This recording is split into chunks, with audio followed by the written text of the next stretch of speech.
2 દિવસ તને કરા જીસીબી તો શું મેં ગાડી ધોવાનું બંધ કરી દીધું.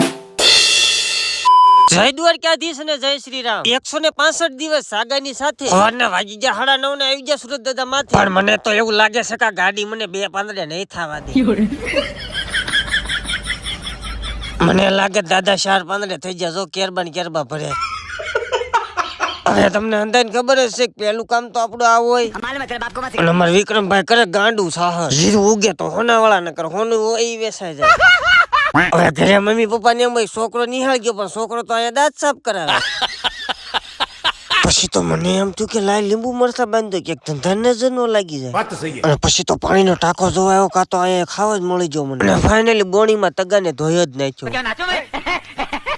પછી તો તગો જો કાં તો ઈટાશી ધોવા આવી ગયો.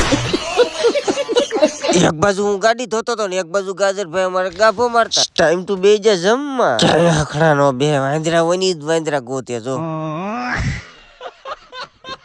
આ ભાઈ તો હું આવ્યા છે. આ બાજુ વાત હાલતી હતી કે તો પેલા હીરા ઝાડા આવવાના. અને કરો કોમેન્ટ મારી ઘોડે ખાધા પછી સિંગ કોને ખાવા જવી. અને આ બાજુ તો નાના જીસીબી ની હંગાથે મોટું જીસીબી આવી ગયું. અને ઈ મશીન કે શોખ નું નતું આવ્યું, ઈ મશીન જો ધોવા આવ્યું. તો આને એમ હું લાંબી કરી. બાકી તો તમને ખબર હશે કે અહીંયા આવે ને ભલભલા ગરમી સડી જાય. આ જીસીબી તો ધોવા જ, પણ હું તો મસ્ત મજાનો ઉભો જોતો હતો. કાં તો બનાવી દીજો કાકા આવો. આ ઈ વાત સાચી છે, કિસ્મત સાથ દે ને ત્યારે એક પછી એક વાહન ધોવા આવે. પેલા મસ્કી મારી એક માવો ખાઈ લો. असली 50 तोला कितना 50 तोला.